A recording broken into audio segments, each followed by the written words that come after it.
Friends, welcome back to your own channel RJ Madhura. बहुत बहुत स्वागत है दिल से आपका आपके खुद के चैनल पे। आपने ये सवाल अपने आप से या दूसरों से कई बार पूछा होगा, आखिर मेरे साथ ऐसा क्यों हो रहा है, जब मैंने किसी का कुछ नहीं बिगाड़ा, किसी का कोई नुकसान नहीं किया, किसी का बुरा भी नहीं सोचा, तो मेरे साथ ऐसा क्यों हो रहा है। बिल्कुल सही बात मैं आपसे कह रही हूँ। आपने जरूर ये सवाल या तो खुद से किया है या किसी से आपने जरूर पूछा है, क्योंकि आपको लगता है आपने कभी किसी के बारे में कुछ गलत नहीं सोचा, कुछ गलत नहीं किया, फिर भी आपके साथ वो कुछ हो रहा है जो आप डिजर्व नहीं करते, और जो आप डिजर्व करते हैं वो आपको मिल नहीं रहा। इसकी वजह सिर्फ आपके बुरे कर्म नहीं होते, कई बार आपसे जुड़े हुए कुछ खास लोग होते हैं जिनके कर्मों का असर आपके ऊपर भी होता है। आप जब जाने अनजाने इन लोगों का साथ दे देते हैं, आपको पता नहीं होता आप साथ दे रहे हैं वो सही या नहीं, पर जाने अनजाने आप या तो उनके साथ रह रहे हैं, उनकी एनर्जी फील्ड में रह रहे हैं। आपके वो बहुत ही करीबी लोग होते हैं, आपके फैमिली मेंबर्स होते हैं या बहुत ही क्लोज, जिनके साथ आप दिन का बहुत ज्यादा टाइम स्पेंड करते हैं। ऐसे लोगों के कुछ बुरे कर्मों का असर आपके ऊपर भी हो जाता है कई बार। आज की कलेक्टिव रीडिंग में हम देखेंगे किसके गलत कर्मों की सजा जाने अनजाने आपको भी मिल रही है। तो शायद जो ये क्वेश्चन आप खुद से या औरों से पूछते हैं ना कि मेरे साथ ऐसा क्यों हो रहा है, उसका कुछ हद तक जवाब आपको मिल जाएगा। मैं कलेक्टिव रीडिंग इसलिए कर रही हूँ कि इसमें बहुत सारे कारण निकलेंगे कि क्यों आपके साथ वो हो रहा है जो आप नहीं डिजर्व करते, क्योंकि ऐसा कम लोगों के साथ ही होता है। और जितने भी रीजंस निकलेंगे, अगर उसमें से आपके साथ एक भी रीजन रिजोनेट हुआ तो ये रीडिंग बिल्कुल आपके लिए है। और मान लो इसमें से वो रीजन नहीं है तो भी आपको कुछ ना कुछ तो अंदाजा हो ही जाएगा कि आप गलत नहीं है लाइफ में। लेकिन कई बार गलत लोगों के साथ जुड़े रहने से भी उनके कर्मों का असर हम पर होता है। किस तरह का गलत कर्म इस इंसान ने किया जिसकी वजह से शायद आपको भी थोड़ा बहुत आपको कीमत चुकानी पड़ रही है उसकी। कोई एक बात भी अगर रिजोनेट हो गई तो आपको अपने सवालों के जवाब क्लियरली मिल जाएंगे आज की रीडिंग से।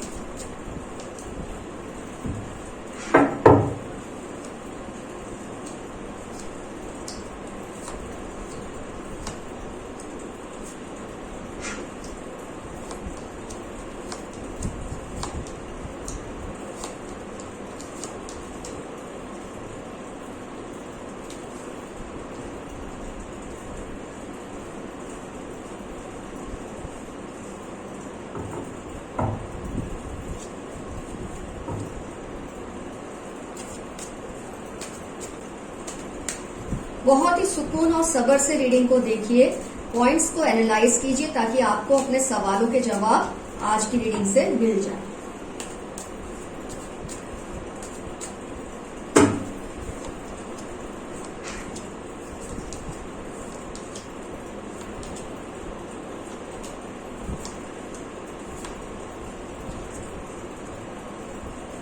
कार्ड्स आ चुके हैं, आइए देखते हैं किसके कर्मों का फल या सजा आपको मिल रहे हैं। आइए एनालाइज करते हैं ये कौन हो सकता है ये पर्सन। सबसे पहले तो ये कोई मेल मेंबर है, क्योंकि मेल या मैस्कुलाइन एनर्जी बहुत स्ट्रांग है। कोई मेल मेंबर है आपकी फैमिली का, या आपके बहुत ही करीबी रिश्तेदार, जैसे चाचा जी हो सकते हैं, ताया जी हो सकते हैं, मामा हो सकते हैं, कोई भी, पर जो आपके बहुत करीब है। आपके सगे भाई हो सकते हैं, आपके देवर जेठ, कुछ भी, मतलब मेल मेंबर है जो आपके बहुत क्लोज हैं, आपकी फैमिली का हिस्सा हैं।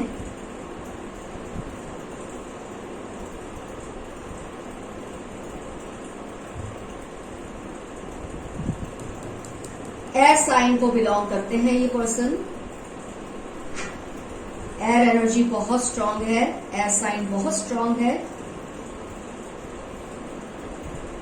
इस पर्सन ने क्या किया है, सबसे पहला सवाल जो आपके दिल में आया होगा ये सुनकर, ये मेल मेंबर है, बहुत करीबी रिश्तेदार है, ससुर भी हो सकते हैं, आपके पिताजी भी हो सकते हैं, कोई भी हो सकता है। ये तो आपको समझना है और जानने की कोशिश करना है अगर आपको ये बात नहीं पता थी। इन्होंने किसी के साथ कोई धोखा तो किया है।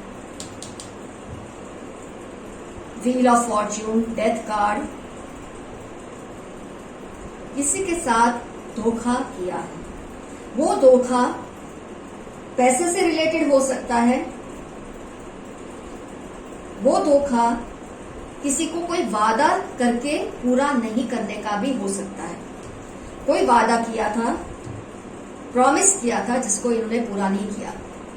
कई बार आप अपना प्रॉमिस नहीं पूरा करते तो वो इतनी बड़ी बात कई बार नहीं होती। प्रॉमिस और वचन में फर्क होता है। कई बार आप वादा जब किसी से करते हैं तो उसका मतलब ये होता है कि उस वक्त शायद आप किसी को संतावना देने की कोशिश करें, उसको पैसिफाई करने की कोशिश करें। और आपको इस बात का भी एहसास होना चाहिए कि आपका जो वादा है, अगर आप किसी भी वजह से पूरा नहीं करते तो सामने वाले का कोई नुकसान नहीं होना चाहिए। लेकिन आपके वादे करने के बाद और उसे पूरा नहीं करने के बाद उस इंसान का कोई नुकसान होता है तो डेफिनेटली जब judgement card, wheel of fortune, death card जैसे जबरदस्त भयानक कार्ड जो मैं कह सकती हूँ आए हैं, तो आप इमेजिन कर सकते हैं कि ये वादा खिलाफी की सजा भुगत रहे हैं ये पर्सन जो आपकी फैमिली के मेंबर है। फाइनेंशियल लेवल पे हो सकता है, इमोशनल लेवल पे हो सकता है, पर कोई वादा किया था जो इन्होंने पूरा नहीं किया।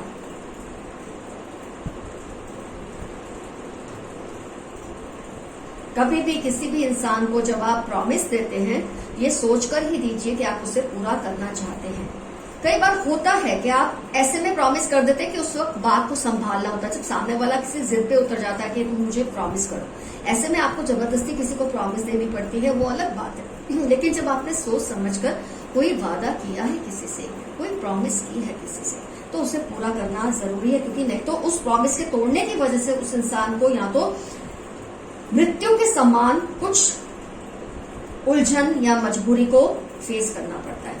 उस इंसान ने इतनी भयानक इस वादा खिलाफी की कीमत चुकाई है कि उसके साथ जैसे इतना भयानक कोई हादसा हुआ होगा, क्योंकि इस मेंबर ने, जो आपकी फैमिली का मेंबर है, इसने वादा पूरा नहीं किया। उस इंसान की कुछ बददुआ कह सकते हैं, उस इंसान की कुछ ऐसी मतलब एक वाइब्रेशंस जो तड़प तड़प के निकलती है किसी के दिल से, वो निकली है इस पर्सन के लिए जो आपकी फैमिली के मेंबर है। जैसे कि मैंने कहा, ससुर, पिता हो सकते हैं, फादर हो सकते हैं, भाई हो सकते हैं, जेठ, देवर, आपसे कुछ भी रिलेशन हो सकता है, बहुत फैमिली के क्लोज मामा हो सकते हैं, कुछ भी आप ये इमेजिन कर सकते हैं मैं क्या कहना चाहती हूँ। इन्होंने कुछ ऐसा किया है और इस इंसान की इतनी ज्यादा उनके लिए बददुआएं निकली है।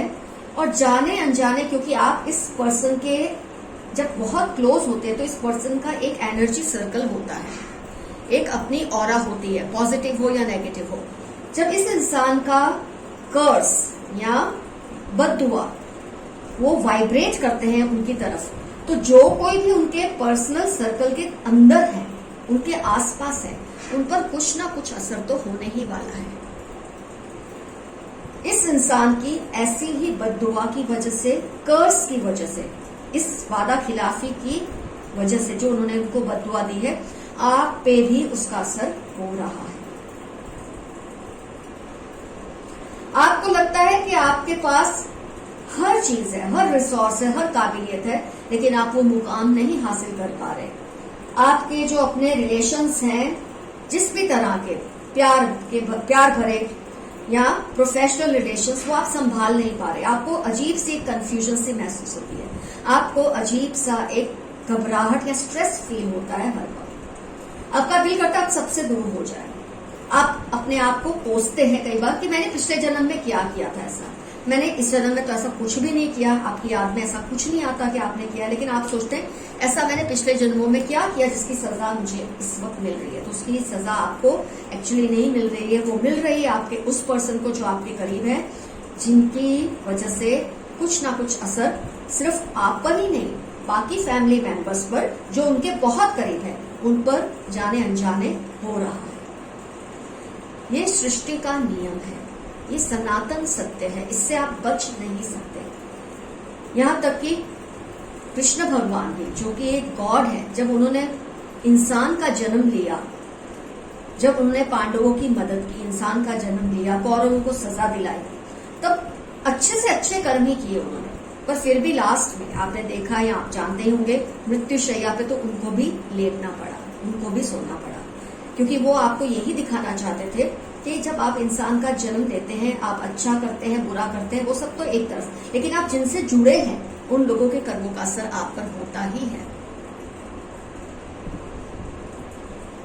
आपने एक अजीब सा आलस्य, लेजीनेस एक इस तरह से घुस चुकी है आपके अंदर कि आप जानते हैं आपके पास सब कुछ है, हर काबिलियत है, लेकिन आप वो अचीव नहीं कर पा रहे लाइफ में जो आपको अचीव करना चाहिए। आप पास्ट में बार बार विजिट करते हैं, सोचते हैं क्या आपसे भूल हुई है, क्योंकि आपको कुछ याद आता ही नहीं, आपने ऐसा कुछ किया ही नहीं आपको याद आए, पर क्योंकि आपके साथ जो कुछ भी बीत रहा है उसकी वजह से आपको ये डर बैठ जाता है कि ऐसा क्या किया है मैंने कि मुझसे वो सब नहीं हासिल हो पा रहा है। ना ही प्रोफेशनल रिलेशनशिप मेंटेन कर पा रहे, ना ही आपके पर्सनल रिलेशनशिप्स, लव रिलेशनशिप्स, कुछ भी आप मेंटेन नहीं कर पा रहे, क्योंकि इस इंसान की जो गलती है उसकी सजा आपको कहीं ना कहीं मिल रही है और आपको भुगतनी भी पड़ेगी, क्योंकि आप इनसे जुड़े हैं। हम सोचते हैं कि पति पत्नी का ही संबंध ऐसा होता है कि जिसमें एक दूसरे का जो पाप और पुण्य है वो शेयर करते हैं, वो तो है ही, वो तो 50-50% के पार्टनर है, लेकिन जो बाकी लोग जुड़े हैं, उनकी संतान, उनसे जुड़े लोग, उनको 50% नहीं तो 5% तो बेयर करना ही पड़ेगा उनके कर्मों का असर। शायद अब मैं आपको अपनी बात को और भी क्लियरली समझा पाई। क्यों? आपने ये देखा है कि जब पति और पत्नी मिलते हैं तो ये समझा जाता है कि ये दोनों अब एक दूसरे के कर्मों के बराबर के हिस्सेदार हैं, बिल्कुल, लेकिन जो उनके साथ जुड़े हैं कुछ तो हिस्सा उनको भी मिलेगा ही, खुशी का भी, गम का भी, पाप का भी और पुण्य का भी। इससे कोई नहीं बच सकता, इससे ना मैं बच सकती हूँ, इससे ना आप बच सकते हैं, ना आपकी संतान, ना आपसे जुड़े हुए बाकी के लोग।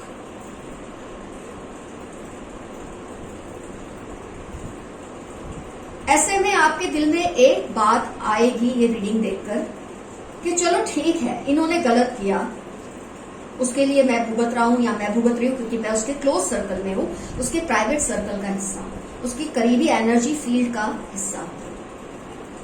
तो मैं ऐसा क्या करूं कि मैं इससे बच सकूं, मुझ पर इसका असर कम हो।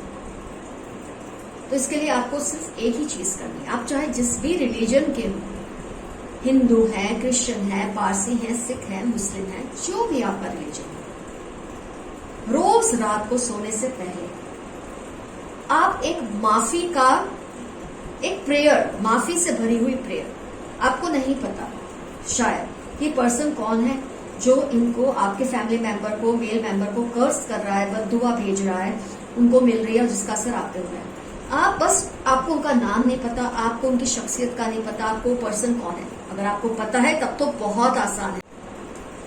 जब आप ये प्रेयर रेगुलरली फॉर 21 डेज बोलेंगे, ये माफीनामा आप भी यूनिवर्स में वाइब्रेट करेंगे, आप भी भेजेंगे, तो धीरे धीरे आप देखेंगे सब कुछ ठीक होने लगा है।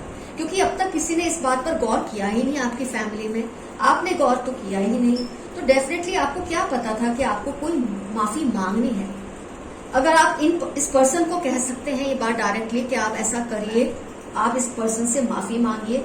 मैंने आपको पहले भी कई बार बताया, आप माफी मांगते हैं उससे आपकी माफी में कमी आ सकती है, सजा तो भुगतनी ही पड़ती है। तो माफी में कम से कम कमी तो आए, कमी ये आए कि आप पर इसका जो ज्यादा से ज्यादा असर हो रहा है वो कम से कम तो होने लगे, क्योंकि आपने डायरेक्टली तो इसमें हिस्सा नहीं लिया था, सिर्फ आप इस पर्सन से रिलेटेड हैं।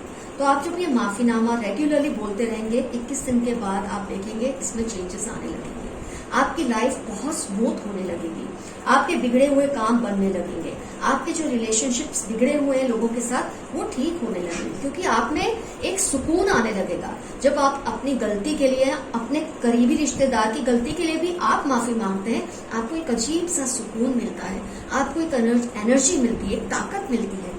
कुदरत ये फील करती है कि हाँ, इस इंसान के साथ गलत हुआ है, तो अगर जिसने गलत किया वो माफी नहीं मांग रहा, कोई बात नहीं, कोई तो मांग रहा है उसके बिहाफ पे। तो आपके उस मेंबर को भी, फैमिली मेंबर को, जो मेल मेंबर है, उसको भी कुछ फायदा होगा और आपको तो खैर बहुत ही फायदा होगा, क्योंकि आप डायरेक्टली इसमें इन्वॉल्व नहीं है। अगर आप इस पर्सन के डायरेक्ट स्पाउस हैं, पति या पत्नी है, तब तो आपको बहुत ज्यादा भुगतना पड़ रहा होगा, ये मैं समझ सकती हूँ, लेकिन आपका माफी मांगने से बहुत जबरदस्त चेंज आएगा आपकी लाइफ में भी, क्वालिटी ऑफ लाइफ में, और आपके अपने पर्सन की क्वालिटी ऑफ लाइफ में। आप खुद फील करेंगे कि बहुत कुछ ठीक होने लगा है। आपसे होता है ना कई बार, आप जब किसी का कुछ गलत करते हैं और जब तक आप उससे डायरेक्टली माफी नहीं मांगते, आप दिल ही दिल में बोलते तो है ना कि प्लीज मुझे माफ कर दो, मुझसे गलती हो गई है। तो जब ये माफी आप मांगने लगेंगे तो आपका ये जो पीरियड ऑफ पनिशमेंट है, सीवियरिटी ऑफ पनिशमेंट है, ये अपने आप कम होने लगेगी, माइल्ड होने लगेगी और धीरे धीरे खत्म भी हो जाएगी। आप खुद नोट करेंगे कुछ दिनों के बाद कि कितना जबरदस्त चेंज, पॉजिटिव चेंज आपकी लाइफ में आने लगा है। तो फ्रेंड्स, आज की रीडिंग शायद बहुत लॉन्ग तो नहीं थी लेकिन बहुत इंटेंसिव थी। ऐसे रीडिंग्स करके हमारी भी एनर्जी डिसिपेट होती है, लेकिन आपको सही रास्ता दिखाना भी जरूरी होता है। एक्चुअली एक रीडिंग आई थी मेरे पास कुछ दिनों पहले, तो ये पर्सन ने जब मुझे पूछा था, मेरे क्लाइंट ने, कि ऐसा उनके साथ क्यों हो रहा है, और जब मैंने उनके कार्ड्स निकाले तो खैर उनका तो बहुत आपसे अलग आया था क्योंकि वो पर्सनल रीडिंग थी, लेकिन फिर मुझे लगा कि मेरे कितने व्यूअर्स ये चीज से गुजर रहे होंगे, क्यों ना उनकी मदद की जाए आज की रीडिंग से। तो आपको अपने सवालों के कई जवाब मिल चुके होंगे। ये बात का जवाब खास तौर पे कि अगर मैंने कुछ गलत नहीं किया तो मेरे साथ क्यों गलत हो रहा है, इसका जवाब आज आपको मिल ही गया होगा। ऑल द बेस्ट, घबराने की कोई बात नहीं है, सब ठीक हो जाएगा। Your friend RJ Madhura, love you all, see you soon, bye bye.